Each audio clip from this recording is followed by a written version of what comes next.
Good morning and welcome to Timeless Tales in our summer reading. And we're going to start out a little different this morning. Run right quick, or send your little brother or sister to go get a piece of paper and a pencil. We're going to do some Mad Libs, okay? And you're going to need to number your paper from 1 to 23.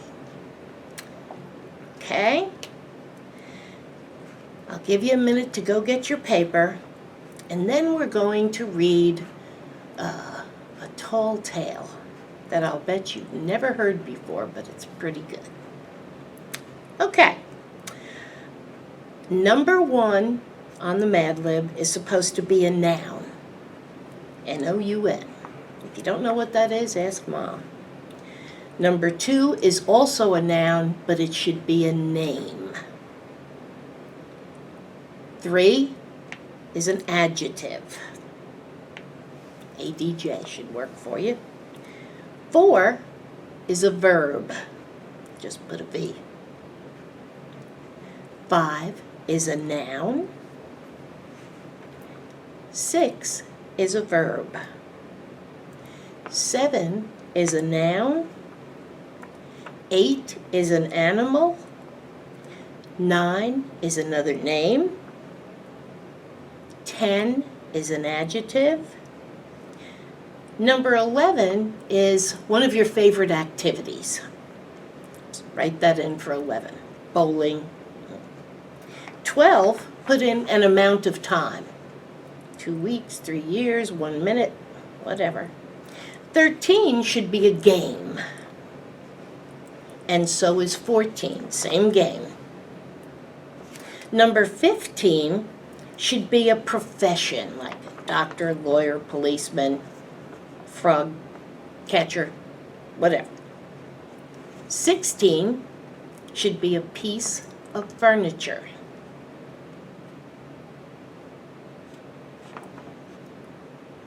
17 should be a mythical creature. We covered some of those last week. 18 should be a body part.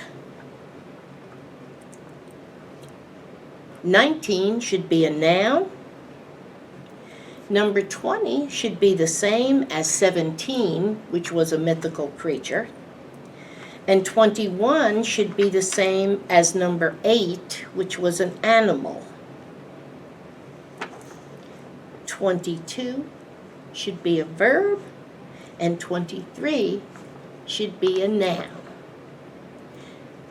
Now, if you create your list, you can always call up here at the library, and if you've missed some, we'll let you know what they are. But next week, if you want to drop off a list of your words, I'll plug them into the Mad Lib that we did, and we'll read them out loud. All right? So let's set that aside. That should be fun. Be nice. Okay. This is an interesting tall tale, and it definitely is timeless. You will recognize the storyline. Some stories just perpetuate. They're always good, no matter how they're told or what version is told. This is called King of the Cats, as told by Aaron Shepard. Okay. This first came out in Australia's School magazine in August of 1995. Young Peter Black was a good man, but everyone said he had one big fault. He loved to tell wild stories. Peter was the sexton at the Church of St. Thomas the Believer, there in the little town of Tebby-on-the-Thames. He stayed in the cottage behind the church, right next to Father Allen's house. Many were the jobs he'd held before that, but with his wild stories, he'd managed to lose every one. Father Allen had warned him, "Peter, this is the last job you're likely to get in this town. If you want to keep it, your wild stories must stop." One night, Peter couldn't sleep. He tossed and he turned, and at last he got up to make himself some tea. But when he glanced out his window, he saw the windows of the church ablaze with light. "What in the world?" muttered Peter. "There shouldn't be anyone there this time of night. How'd they get in anyway?" Peter pulled on a coat, crossed the yard, and quietly unlocked the back door. As he crept through the vestry, he heard a sound from the church. "Meow, meow." "Sounds like a cat," murmured Peter, "but I never knew a cat to light a candle." He peered around the curtain hung at the church entrance, and what he saw made him gasp.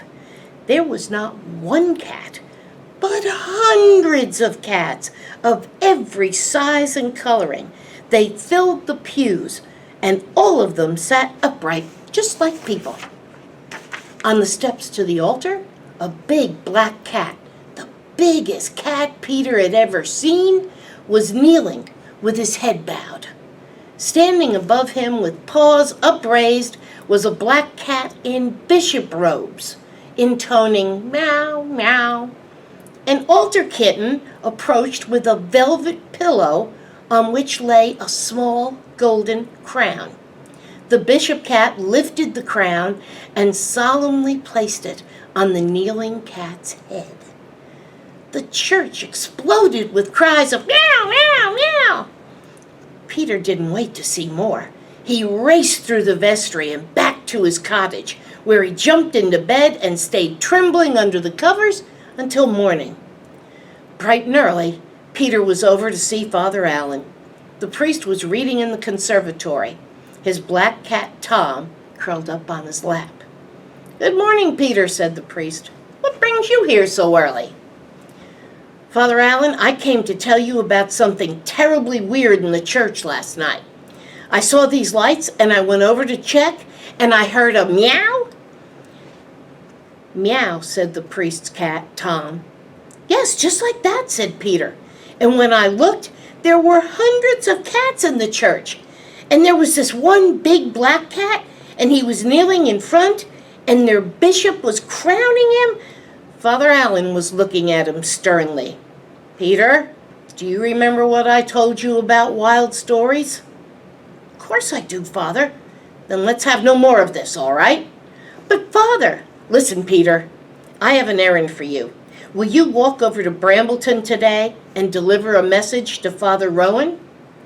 Peter would, and Peter did, but he didn't get to it until late afternoon, and by the time he started home, it was already dusk. He decided to take a shortcut cross-country. He was halfway through a meadow and up to a stand of trees when he heard a commotion. From beyond the meadow came the barking of a dog and a chorus of meow, meow, meow, meow. "Is it those cats again?" said Peter in alarm, ducking behind a tree. An Irish setter raced into the meadow, barking for all it was worth. Right behind were a dozen cats with bows and arrows, riding, yes, riding, on the backs of bridled foxes. The big black cat at their head was wearing a golden crown. At first, Peter thought the setter was leading the cats on the trail of their quarry. But then he realized, no, they're hunting the dog. As the cat with the crown rode by a large rock, his fox tripped and stumbled, and the cat went flying. He struck his head on the rock, and he lay still. The other cats gave up the chase and crowded anxiously around him. Then, with loud, mournful cries of meow, meow, they laid him over the back of his fox and returned the way they had come. Peter stood shaking till they were out of sight, then nipped off home as fast as his wobbly legs would bear him. He found Father Allen at supper with his cat, Tom, nibbling from a dish by the table. "Father, it's about those cats. I was crossing a meadow and I heard a dog barking and all these cats crying, meow, meow," said Tom. "Yes, just like that," said Peter.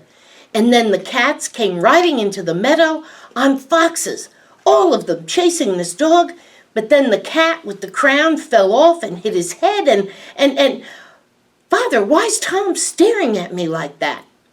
Father Allen put down his fork. Peter, I've warned you enough about your wild stories. Now, if you're come to me talking like this again, I'm going to have to let you go. Do you understand? But Father, it's no story, I swear it. That's enough, Peter. Now, I'm sorry to ask you so late, but I have another chore for you. Mrs. Pennyweather has passed on suddenly, and tomorrow's the funeral. I need you to dig her grave tonight. So it was that Peter was digging in the graveyard by the light of the full moon. It was hard work, and he had to keep resting, and it wasn't till right around midnight that he finished. Just as he was about to climb out, he heard a distant meow, and then again, meow, and again, meow. It's the cats, declared Peter. He scrunched down in the grave and then carefully peered over the edge. Coming across the graveyard was the black bishop cat, and behind him were 6 more black cats, carrying on their shoulders a small coffin. The box was covered with a pall of black velvet, and sitting on top was the golden crown that Peter had seen twice before.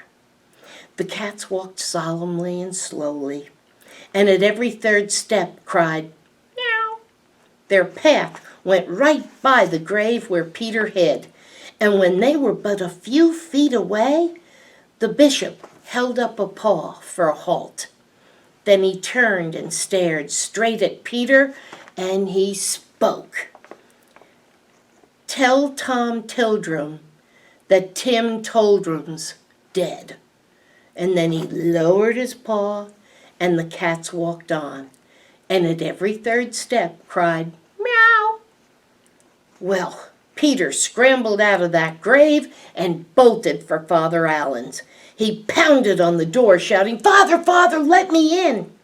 At last the door opened, and Father Allen stood there sleepily in his nightshirt. Peter, what's going on? Let me in, Father, please, and I'll tell you. Father Allen led him into the library, where Tom yawned and stretched on his cat bed. The priest lit a lamp. Now, what's all this about, Peter? Father, you've got to believe me. I was out digging Mrs. Pennyweather's grave when I heard a meow. Meow, said Tom. Yes, just like that, said Peter. And I looked and I saw 7 black cats. One was the bishop, and the others were carrying a coffin with a crown, and they came right up next to me, and the bishop stopped them and stared at me, just like Tom there, and Father, why's Tom staring at me like that? Peter, began the priest, but Father, I tell you, he spoke to me, and he gave me a message. I'm to tell Tom Tildrum that Tim Toldrum's dead.